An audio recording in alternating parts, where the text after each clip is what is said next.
Hey everyone, just wanted to show you a live game that I played.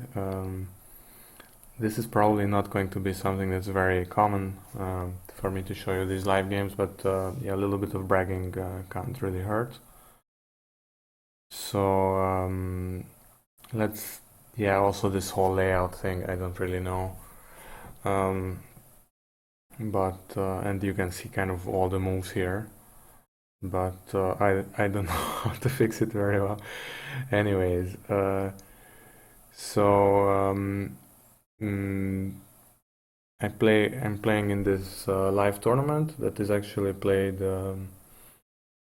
7 rounds in about 6 months. So that's it's about around a month. So that means that um, you kind of go there on Mondays and play. So that's what I did this Monday, and this was round five.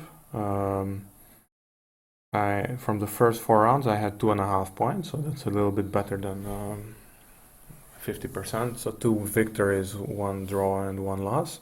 And I had white here. Actually, out of this 4 games, I had 3 blacks, even though once my opponents didn't come. So that's true.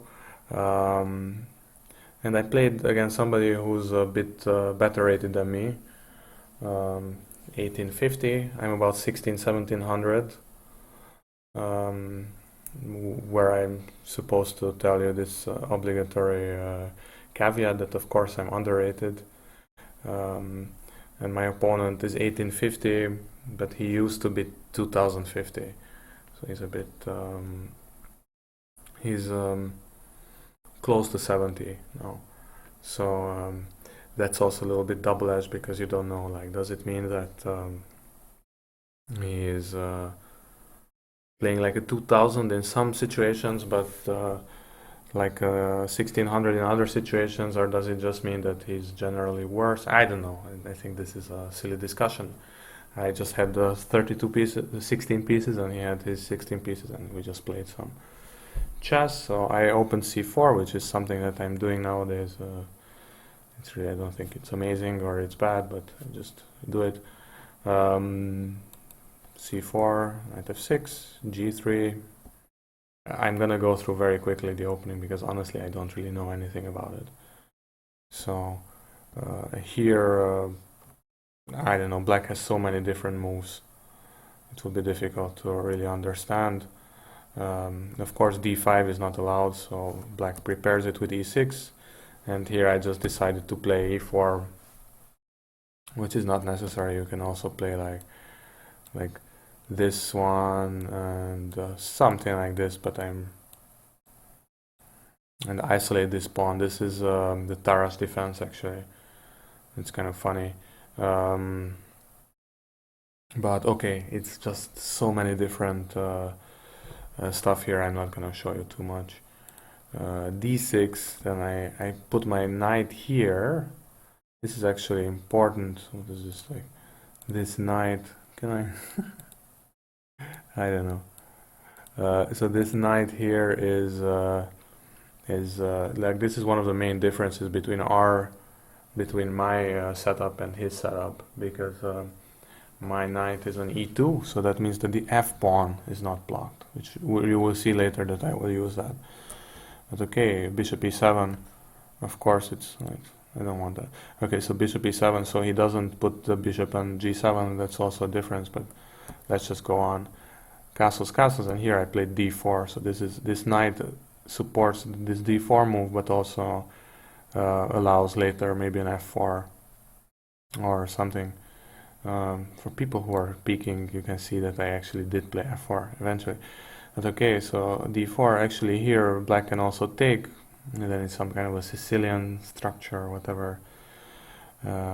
Scheveningen, where I played I don't know. e5 he played, and here I must react. I can either push the pawn, in which case my bishop looks a bit silly, although that's probably also playable, and play f4 and break immediately. But I just decided to take on c5. He took back with a pawn and just put my knight on d5. Of course, this is what is going on here. So I can put a knight on d5, and he can put a knight on d4. And is that good or bad? I don't know. It's really complicated to say. So he developed his last piece, this bishop g4, and I decided that I don't want to allow this knight to d4 just like that, in which case maybe it's a bit annoying. So I just chased away the bishop, f3, he goes back, and then I also played the h3. So h3 and king h2 is kind of, you often do it because you're afraid of this diagonal.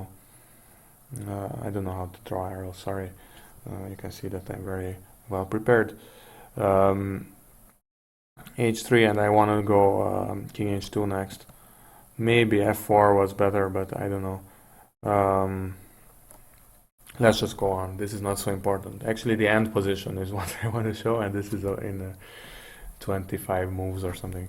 h3, knight d7, f4. Now I played it, and he managed to evacuate his knight in time, so he can also use his f-pawn now. And the main idea is, so this bishop here is stuck a little bit, like it, you know. Can I show something like this? No, I don't know. But so the bishop here, like this. Like this bishop is a bit stuck behind this pawn, right? So you don't really know what to do with it. Okay, and now so if I could get rid of this e5 pawn, then maybe later on I can play e5 myself and liberate this bishop. It's true that this bishop here also has some problems, but yeah, as I said, I can't really explain everything. So king h2, I just put my king in a corner, a6, and now I played a4. So he wants to play b5, and I'm stopping that. It's really quite simple. So basically, restricting the action on one side of the board. So he's playing b6. Not quite sure why, but I don't know. So it's not like my knight is ever going to b6, but oh yeah, well maybe I can play a5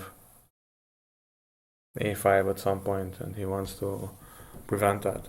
So now I finally decided to move my last piece, this bishop, and I decided to put it on c3, perhaps to attack e5 in the end somehow, but most likely just to give it up for a knight. Bishop d2, rook a7, getting off this diagonal. I think, like I during the game I didn't really understand it, and then it hit me that, well, maybe that's what he's trying to do. Bishop c3, knight d4, so finally he puts his knight on d4, and now I just took it. Again, it's debatable. I could try to motivate it or whatnot, but I was really just trying to liberate this bishop. This was my whole idea. Although, so if I take it, and in here actually he took with the e-pawn. Actually, you can see here the computer evaluation next to the moves.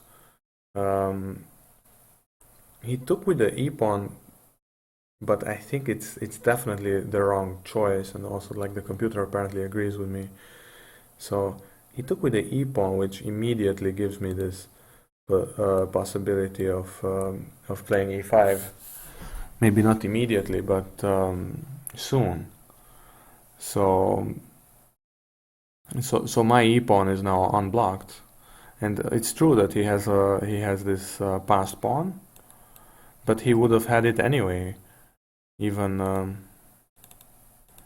if he had played this way, he would have had the same passed pawn. So I don't know. So I asked my opponent, and he said that, well, this structure here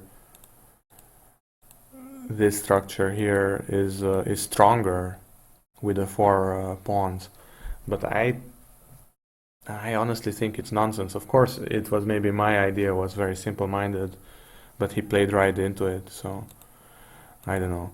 So now I played this move knight c1 to come to d3, because this is this classical blockading square on d3. But okay, let's just play on knight d3, bishop d6, just that kind of piling up on e5. So this, he wants to stop this move, right? Oh shit, no, one only. How do I delete it? I don't know. Okay, yeah, like that. So he wants to stop this, and against this move he has now 1, 2, 3 times covered. Of course, sometimes I might be able to sacrifice it, and there was some kind of sacrifice in the end, which you will see.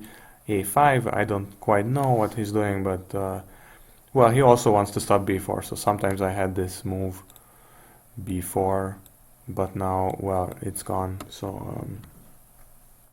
So that's why he played a5, but now you can see that basically this whole structure here is completely gone, and now the question is only when I can play e5.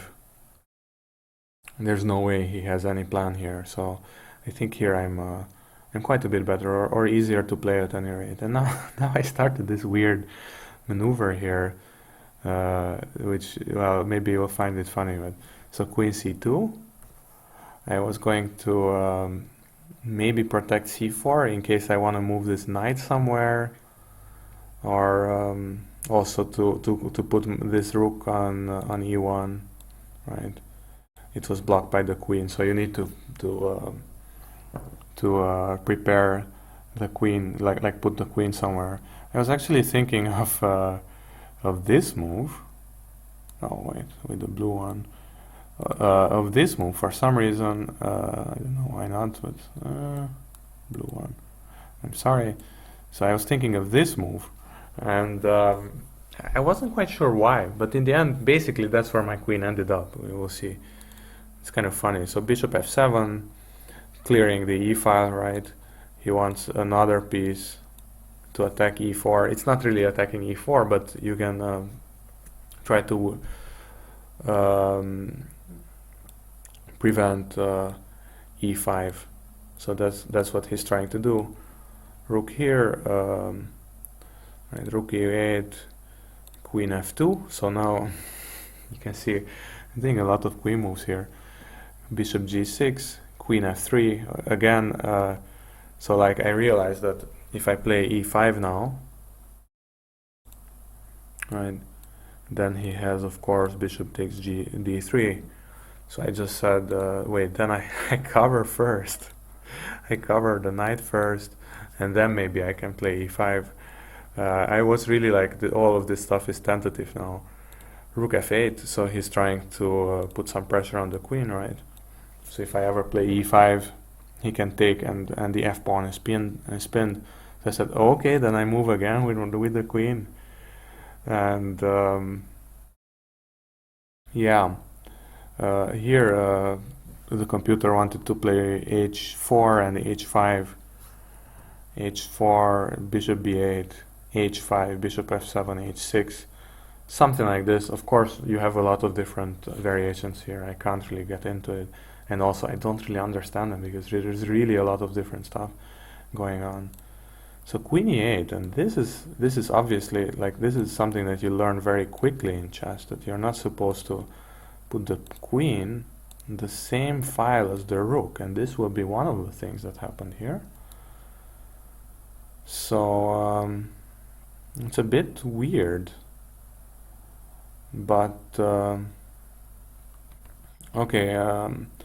Actually, the computer wants to play e5 immediately here, but I didn't do that. So it's still he has this pressure against the knight, and also I kept wondering about moves like knight takes,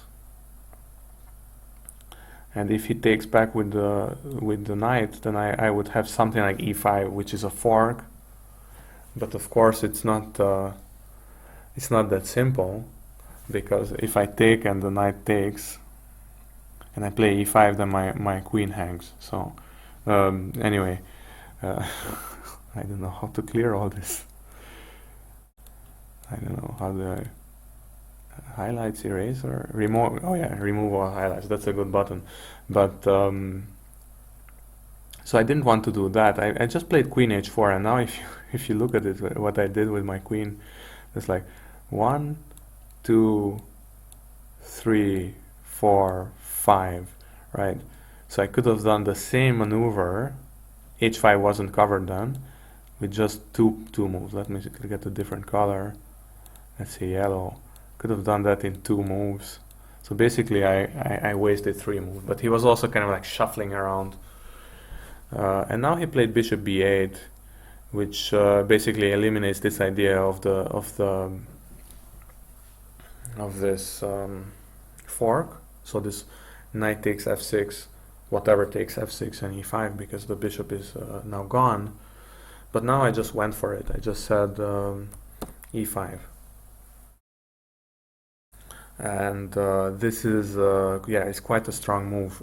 Actually, I was surprised, because I kept thinking, like, of course, like the interesting move here is bishop takes d3. Wait, let me make some moves.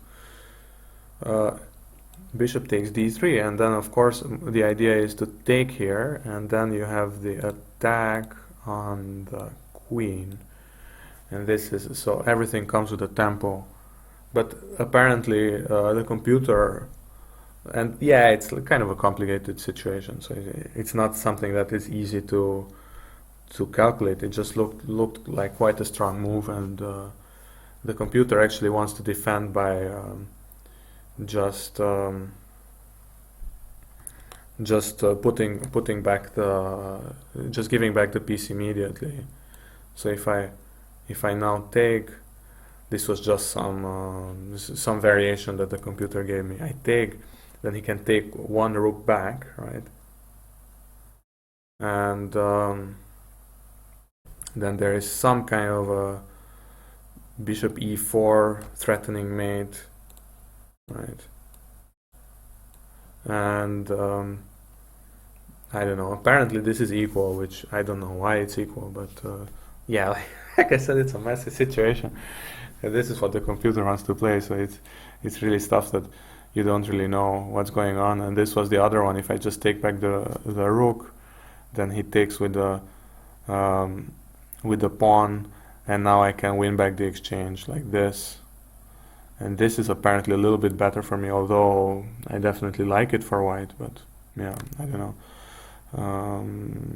Okay, so this is not really the important thing, but what he did was a little bit inaccurate, because he just took actually quite fast.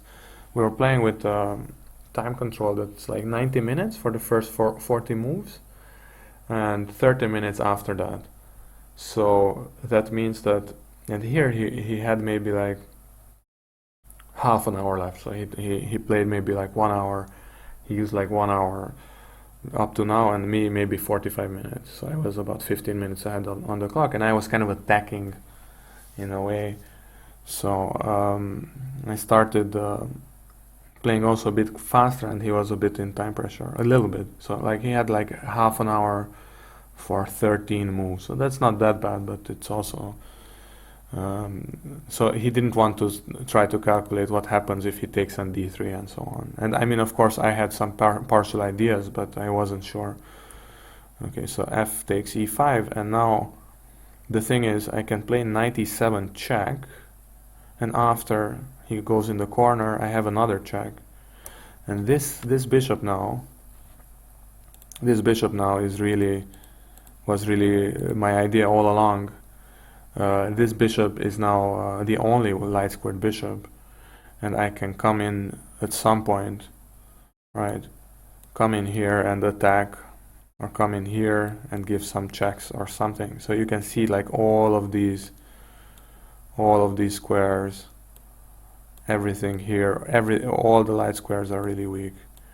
Like this is really like something that the grandmasters talk about the light squares being weak and so on, but sometimes it's really quite striking. Okay, so after queen takes g6, actually, wait, okay. The computer wanted to play f takes e5 and something along those lines, and of course what you can see also that these pieces here are quite clumsy, and my pieces are somehow look a bit more purposeful here. Yeah, most of them at any rate, but yeah, it's some kind of a weird line here also, but it's really not easy to explain. I was looking at it, and some stuff makes sense, some stuff don't. Okay, so I took the knight, and now actually he's supposed to take, yeah, either queen f6, which kind of holds everything together. You can see that like this queen is really kind of like keeping everything somehow covered here. Like even though I'm not really attacking all those stuff, but this queen is quite strong there, and I don't want to swap queens. I would like to continue the attack. But okay, so either this, or apparently bishop takes. So bishop takes e5 was stronger. Yeah. Bishop takes e5, and now something like this. Wait. F takes e5, and I'm not quite sure. Like honestly, I actually like this position for white anyway, because I have this bishop again. This bishop seems so strong to me. Something like this, or I don't know. It's again, we don't need to get into this. So f takes e5. Queen e8 he played, which is quite weak. It's true. Like here again, I could have won with some kind of a line like this. Rook takes f8, queen takes f8, rook f1, attacking the queen. And then somehow along this f file I have an attack. But again, it's so weird. Like the computer is saying that I have like I can show you, like it's 4.1, but it's actually not. Like it's true. Like I tried to like play some defensive moves and so on, and I kept losing. But it's really not so obvious to me why this is completely winning. Like maybe it's some, I don't know. Okay, so h6. Oh wait, so I played bishop e4, which obviously threatens mate now. So finally my bishop gets into the action. And he played the move h6, which is actually, you can see here again, this bishop is now so strong. It's just so strong. It can go here and infiltrate or whatever. It can do a lot of different things, and there is nothing to stop this bishop. So this bishop gets very strong after h6. But if he plays like g6, move mode, g6, then I can take this, because the queen can't take it, because I have this. So like the bishop attacks the queen. Okay, bishop attacks the queen, but also this rook attacks the other rook. So he can't take the rook. He can't take the bishop. If he takes the rook, like if he decides to take this rook, I can take the queen, and then after this, I mean, it's just really like it's true that in theory the queen is equal to the two rooks, but I mean, I just come in, I just start checking. I'm gonna pick up everything here. The computer, by the way, also agrees. But okay, so he played h6, and then immediately I played bishop g6, which really again, it's the same thing as after g6. So the queen can't take the bishop, because then I take the rook, and the rook, if the rook wants to take both of these rooks, then I just pick them all up. Okay, so queen d8, he just moved away with the queen, and now I started to push the pawn.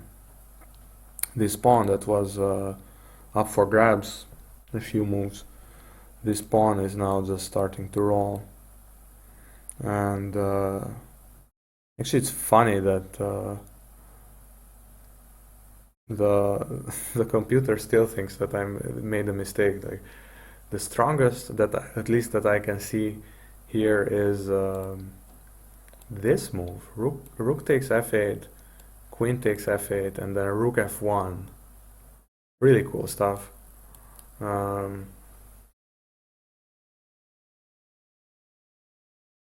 And you can see, like, slowly it will grow.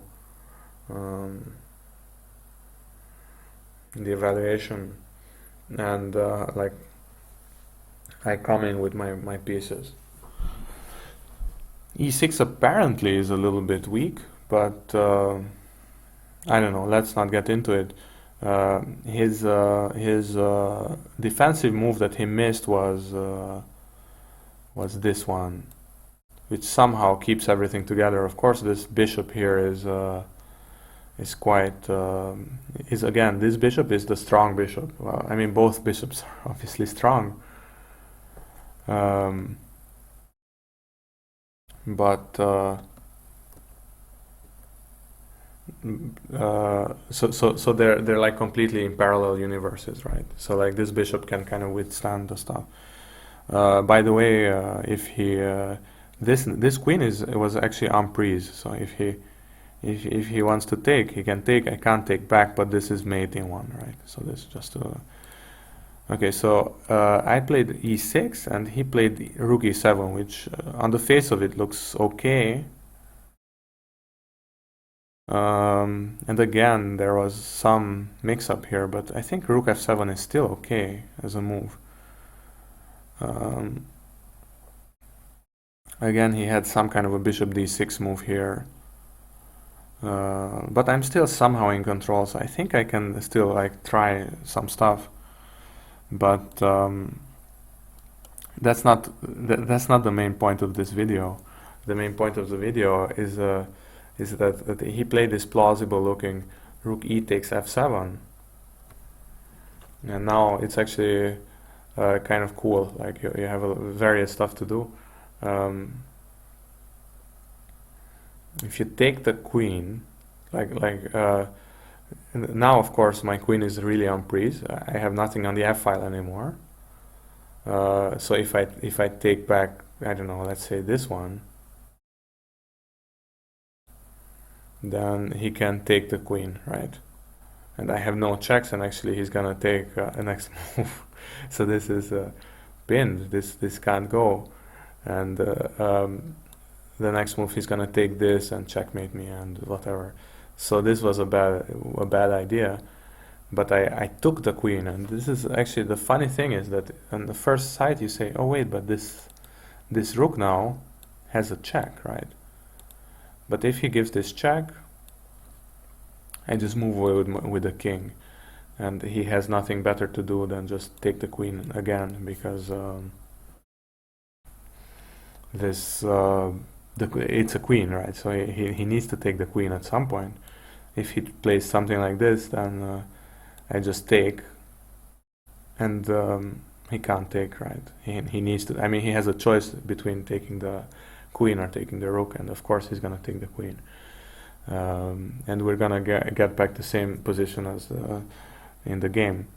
But okay, so let's see what happened in the game. Rook takes d8. Now I played e takes f7, and suddenly, actually, this is actually the cool part of the game. The last 4 or 5 moves. So you see here, actually, it says mate in 14, and you would say, like, why is this mate in 14? The thing is, so if he does nothing here, right, h5 or whatever, then I can play, like, let's say he plays this move, right, whatever. Then I have this check, takes, queen, and this is mate, right? Okay, how can he prevent this?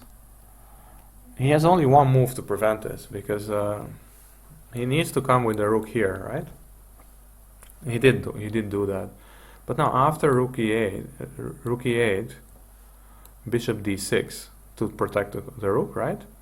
Now suddenly you realize that black is out of moves. Black has nothing to do. Like, it's not just it is Zugzwang in a way, but it's also that like all of the pieces are completely stuck. So the only two pieces that you can move is this pawn ahead, right?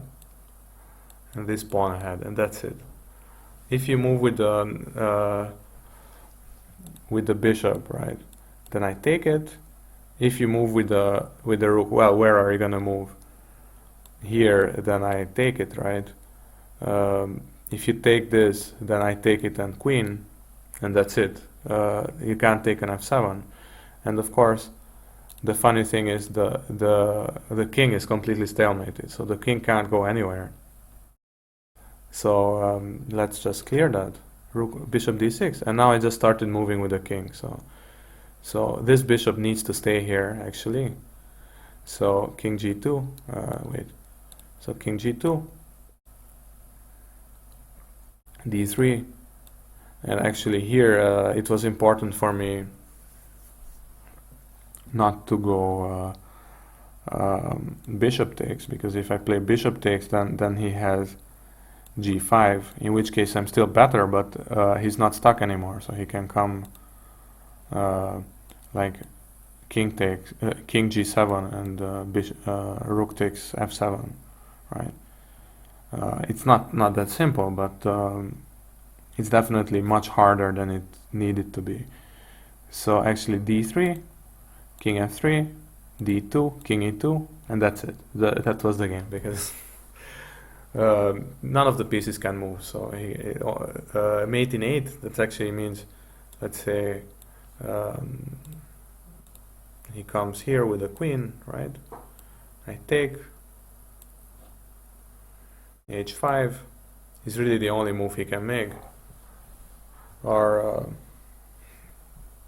I don't even know. So like, he can play like b5, I take, a4, doesn't matter what I do actually, a3, I take, h5.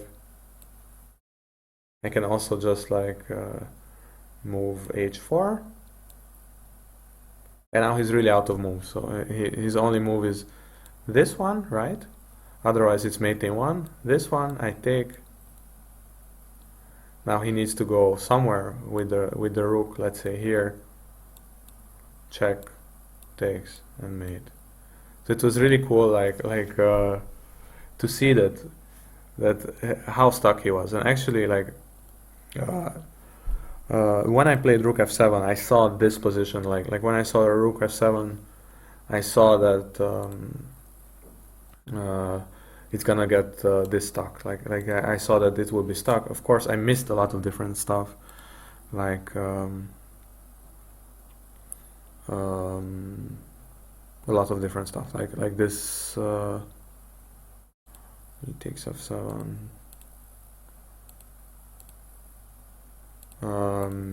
Yeah. So like this. Apparently, this bishop d6 kind of holds it all somehow together, but I think I can still kind of move around a bit and put some pressure, because he's completely tied down here. So he can't,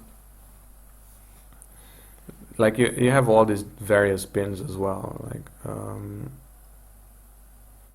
I think he would eventually somehow slip up, but yeah, it's hard to say honestly. Like there were some quite clean wins. Apparently this was the way to win it here. If oh wait, not this. No, that's not what I mean. Rook e7, and now apparently some kind of a weird bishop d3 move. and all these very weird moves keep popping up. So it was somehow some in this game like I would have had to see a bunch of weird moves to break through, and of course that's not exactly uncommon, but somehow there were really a lot of complications in this game, and even with a computer I don't really understand it. But the coolest part was the final few moves. But yeah, so I I hope you enjoy this. But I mean, honestly, I'm not sure how interesting this is. Me trying to figure out this position. I actually spent another 1 or 2 hours trying to figure out all these variations. But it's quite tough. Well, thanks for watching anyway, and see you around.